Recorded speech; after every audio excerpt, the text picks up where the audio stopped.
Yang pertama adalah mengolah plastik kemas bekasan sebagai tempat pena, tempat sampah, tas, dan lain sebagainya.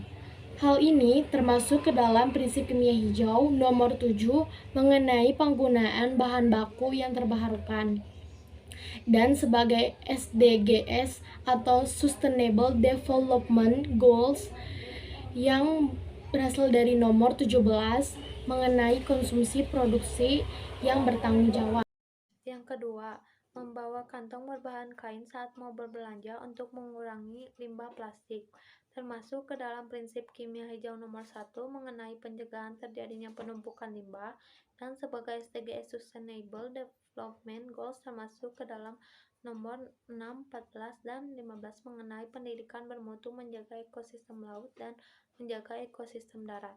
Yang ketiga, menggunakan bahan baku terbarukan seperti pembuatan sabun yang ramah lingkungan, termasuk ke dalam prinsip kimia hijau nomor 2 mengenai pemaksimalan nilai ekonomi suatu atom, dan sebagai SDGs atau Sustainable Development Goals termasuk ke dalam nomor 3 dan 6 mengenai hidup sehat dan sejahtera, air bersih dan sanitasi.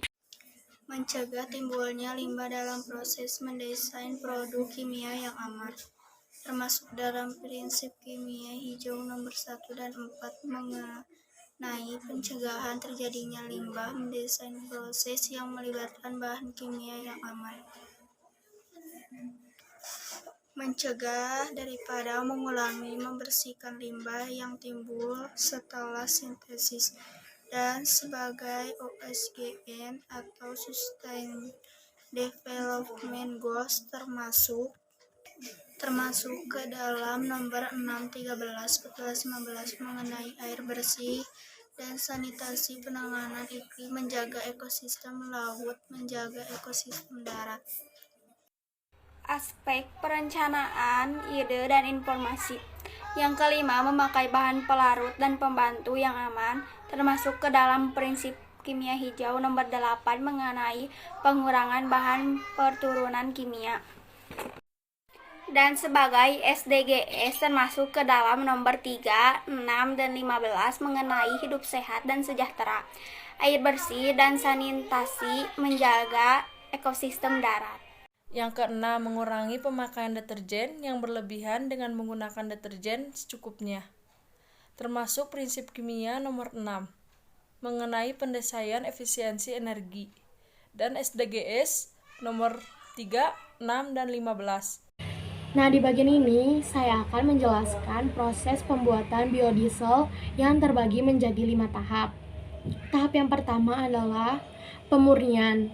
Pemurnian yang dimaksud adalah pemurnian minyak sawit mentah yang diproses menjadi refined dan deodorized palm oil atau RBDPO.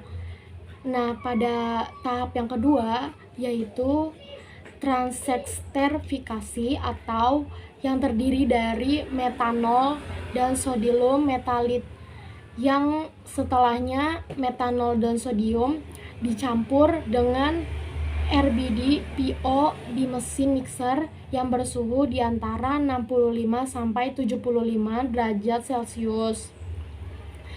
Nah, lalu hasil campuran tersebut kemudian didiamkan selama 1 sampai 2 jam hingga endapan fame atau fatty acid methyl ester dan glycerin terpisah dengan sendirinya. Selanjutnya pada tahap yang ketiga yaitu pencucian, di mana fame melewati proses pencucian untuk menghilangkan berbagai senyawa yang dapat mempengaruhi kualitasnya, yang diatur pada suhu di antara 65 sampai 75 derajat Celcius dan pH 4 sampai 6. Pada tahap yang keempat yaitu pengeringan. Dalam rangka ini bertujuan untuk meningkatkan kualitas biodiesel. Komponen air dikeringkan dengan cara pemanasan pada suhu 130 derajat Celcius selama 10 menit. Pada tahap yang kelima yaitu filtrasi. Pada tahap yang ini, yaitu tahap yang paling terakhir, biodiesel ini akan melewati proses pengeringan mekanik untuk misalkan partikel dan molekul. Bagian B. Bagaimana perbandingan sumber energi non-bio? Penggunaan B30 solar dengan kadar biodiesel 30% menunjukkan penurunan emisi rata-rata CO2 5,35%, NOx ditambah THC 10,82%, partikulat 40,02%, dan opasitas 23,5% dibandingkan dengan emisi yang dihasilkan dari penggunaan solar. Kadar sulfur biodiesel lebih rendah dibandingkan dengan solar, sehingga kandungan SOx pada pembuangannya lebih rendah.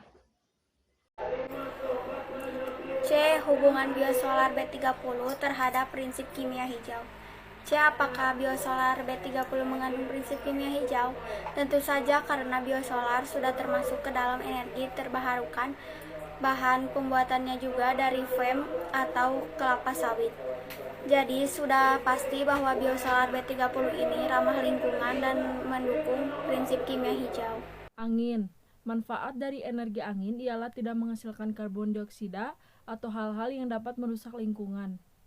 Investasi dalam bentuk energi angin juga dapat membuka jalan baru untuk pekerjaan dan pelatihan kerja. Contohnya bisa dilihat dari sini ya.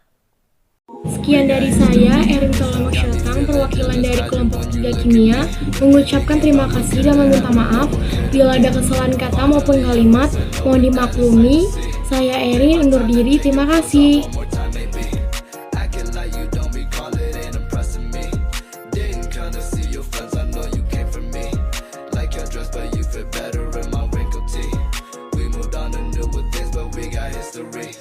Put my feelings all aside, don't know what to make it right. Pictures popping on my mind, all these occasions, let's work it out with me. I don't think it hurts to give another try.